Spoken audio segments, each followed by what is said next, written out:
Vamos então, o assunto é importante, pessoal, é realmente importante, é um marco significativo. O Mercosul e a União Europeia chegaram a esse texto de acordo comum, concluíram as negociações sobre um acordo de comércio.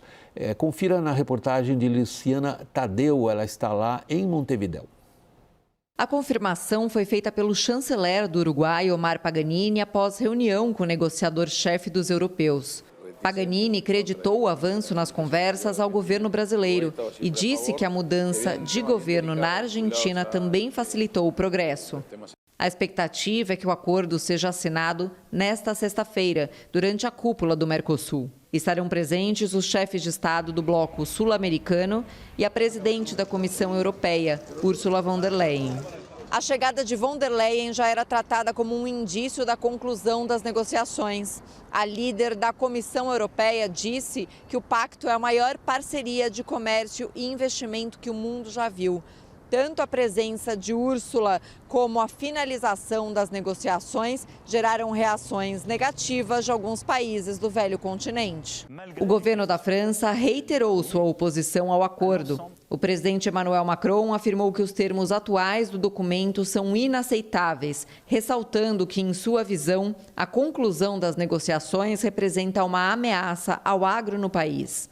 Por isso, Macron vem costurando uma aliança entre parlamentares dos países membros do bloco europeu para conseguir barrar sua aprovação, mesmo que seja assinado pela Comissão Europeia, órgão executivo da União Europeia. Além do presidente, a população também saiu às ruas contra o acordo na França e na Bélgica. Agricultores belgas fecharam diversas rodovias, protestando contra as importações de carne bovina dos sul-americanos. Eles entendem que o livre comércio entre continentes tornaria os rendimentos mais baixos e consideram os padrões do tratado complexos. Após anunciado, o acordo ainda precisará ser votado pelo Conselho do Parlamento Europeu, onde o governo de cada país tem direito a um voto. O documento precisa da aprovação de pelo menos 15 dos 27 Estados-membros do comitê, representando 65% da população do bloco.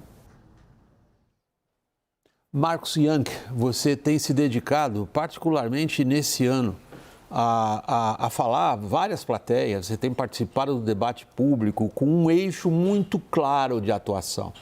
Você tem se dedicado a fazer o público entender o que é a geopolítica de alimentos no século XXI.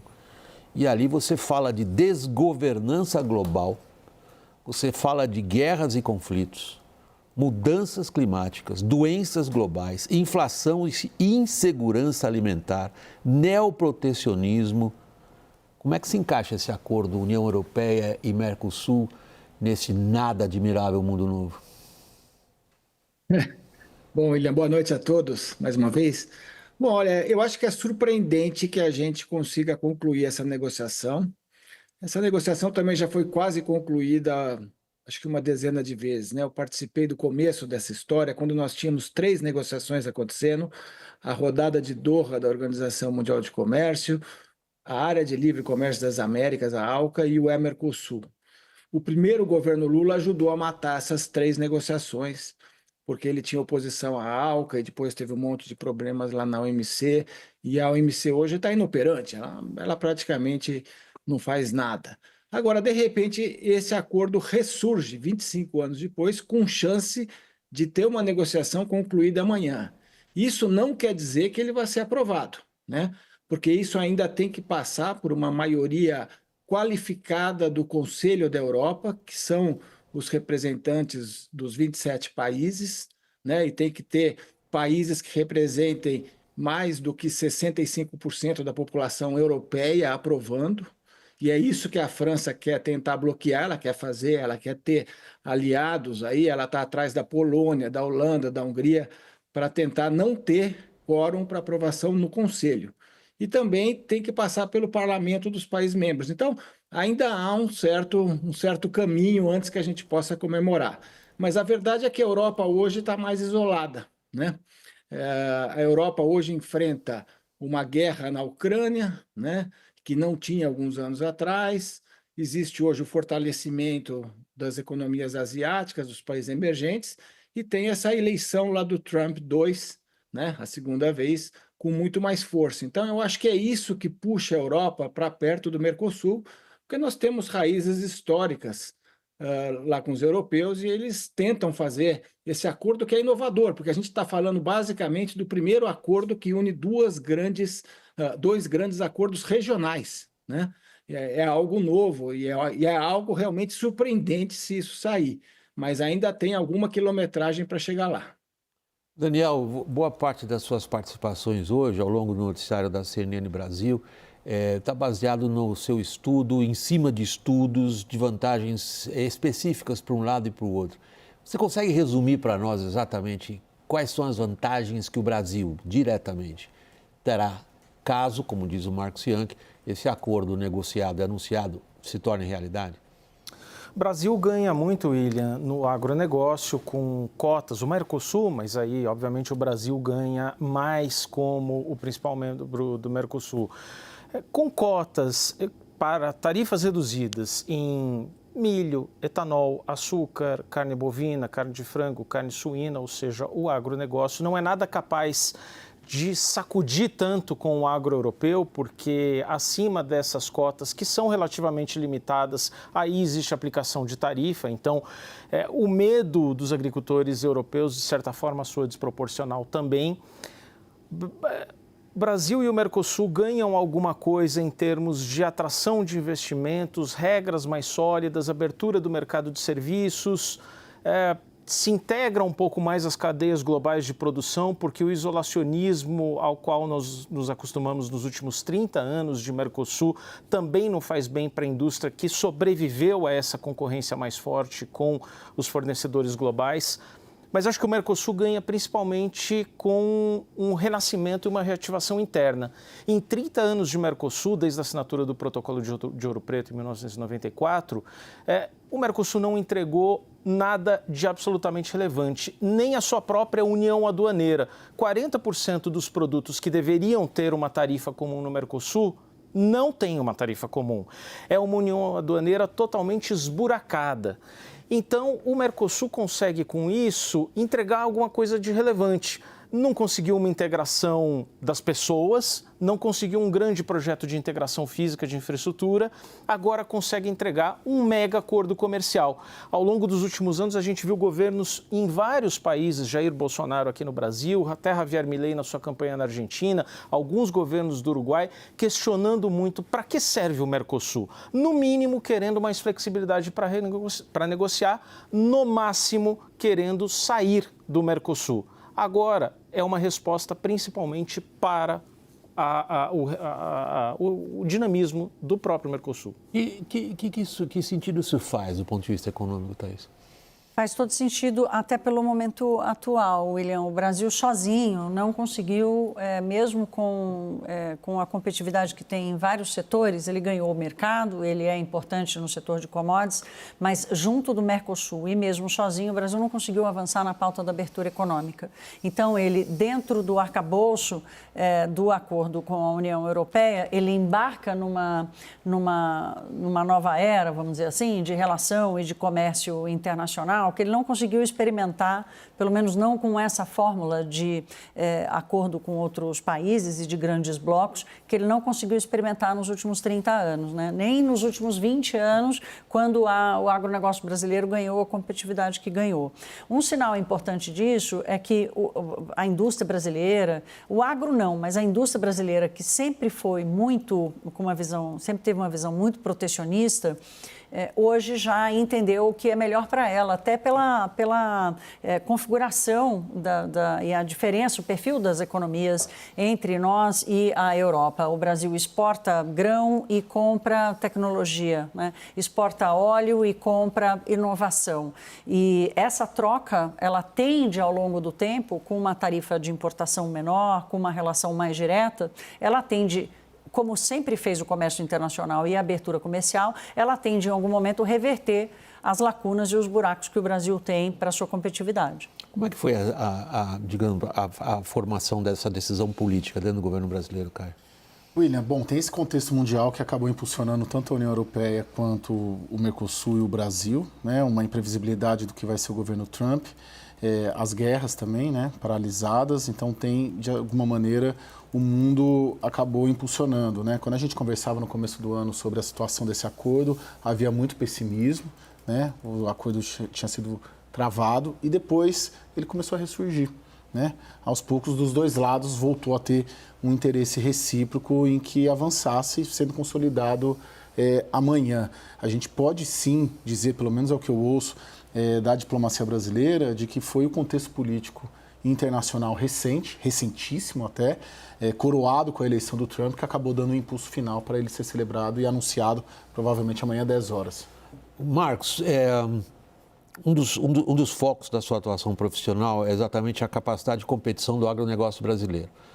Quando a gente considera esse acordo entre a União Europeia e o Mercosul, acordo de livre comércio, um dos setores mais destacados, tanto para cá como para lá, é exatamente ligado à agricultura. A gente viu a resistência da França no episódio recentemente que envolveu a cadeia Carrefour em relação à carne brasileira. De alguma forma, esse acordo de livre comércio entre os dois blocos altera as condições de competitividade da agricultura brasileira e a coloca em que tipo de situação?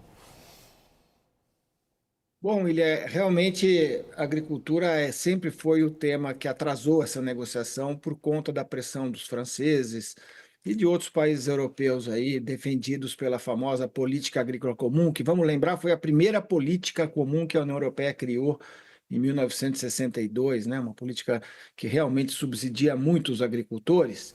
E, de fato, esse protesto é muito forte. Desde o ano passado que esses agricultores estão fazendo protestos, inclusive contra as políticas europeias também, na área ambiental, etc.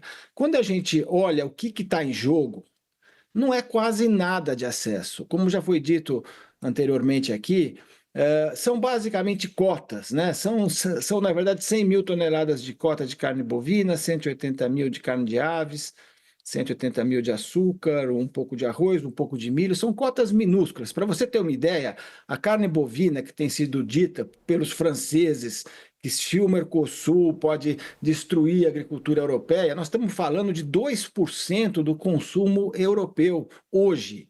E com a implementação desse acordo, vai a 4% do consumo, quer dizer, é uma cota muito pequena. E, na verdade, o maior problema dos franceses não está aqui no Mercosul, está na competição dos países que aderiram à União Europeia nos últimos anos. A agricultura da Polônia, da Romênia, desses países que realmente está vamos dizer, reduzindo a competitividade da França e dos países mais tradicionais que têm custos mais altos, né? Então, no fundo, existe uma competição dentro da Europa que ninguém fala, que é muito grande, que é 92% da carne importada, é dentro da própria Europa, entre os países membros, mas daí eles têm que ter um bode expiatório, e o bode expiatório é o Brasil nesse momento, com volumes realmente ridículos. A gente exporta hoje 4,5 milhões de toneladas, né? E o que está se falando aqui para o mundo, né? Se falar todo o Mercosul. E o que está falando aqui é um acesso que representa 2% só do consumo europeu, 100 mil toneladas. Quer dizer, é muito pequeno, mas gera toda essa bagunça que a gente está vendo aí. E tem também, fora essa questão do acesso reduzido, também existem muitas restrições ambientais e sanitárias europeias aos produtos que vão continuar existindo, vão até ficar mais rígidas nesses próximos anos, né? Então, de fato, são volumes muito pequenos que a gente está falando. Eu acho que é importante que a gente avance na integração pelos motivos já apontados aqui. É a primeira vez que a gente faz uma integração mais forte. Isso pode fortalecer o Mercosul, mas falar de acesso real não existe. Agora, a pressão foi enorme, tanto que veio lá do Carrefour, antes tivemos o caso da Danone e também da empresa Tereos, quer dizer, as grandes empresas entraram nesse jogo por volumes irrisórios de acesso a mercados para proteger os seus agricultores. Daniel, uma das questões importantes ao longo desse processo de negociação foram as salvaguardas ou as exigências ou o dumping, como você quiser definir, que os europeus estabeleceram, sobretudo em matéria ambiental.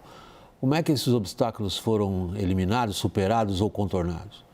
Então, esse é um ponto bastante importante do acordo, que a gente não sabe exatamente como ficou, mas eu vejo 2 grandes riscos para o futuro do acordo. Marcos falou com toda a razão, as cotas são relativamente pequenas, mas nos dão algum acesso adicional com tarifas muito reduzidas ou sem tarifas. É boa notícia para o agronegócio, não deixa de ser. O problema é que nesses acordos comerciais, o diabo mora muito nos detalhes. E ali eu sublinho 2 coisas que podem nos complicar a vida mais adiante. Uma é a lei antidesmatamento da União Europeia, entrar em vigor agora em 1º de janeiro de 2025. A gente ganhou um adiamento de 1 ano, muito batalhado, foi para 1º de janeiro de 2026. Muito bem. Isso significa que a União Europeia pode recusar a entrada de produtos do agronegócio brasileiros vindos de áreas desmatadas, mesmo que legalmente, a partir de 2020. E pode até uma empresa cumprir tudo e demonstrar que originou ali o seu produto de uma área desmatada legalmente, mas isso tem um custo de conformidade muito elevado. O que o Mercosul reivindicava? Poxa, me classifique como uma área de baixo risco. Tem a classificação ali alto, médio e baixo risco. O Mercosul quer ser baixo risco. Precisa ver no acordo, a gente ainda não sabe o texto, precisa ver a partir de amanhã se o Mercosul vai ser considerado de baixo risco, que seria uma ótima notícia para o agronegócio, ou digamos, menos ruim. E o segundo ponto, você lembra, William, que em 2019 a gente chegou a anunciar o fechamento do acordo e logo depois a União Europeia veio com uma side letter, com um protocolo adicional. E ela dizia, você não cumpre as metas do Acordo de Paris, de metas de redução dos gases do efeito estufa, pois eu abro novas barreiras protecionistas contra o seu agro. E isso o Mercosul dizia, não, uma coisa é o acordo ambiental, outra coisa é o acordo comercial. Isso a gente precisa ver como é que fica, porque o Mercosul sempre recusou. Se tem acordo, ótimo, mas a gente precisa ver como é que ficou nos detalhes.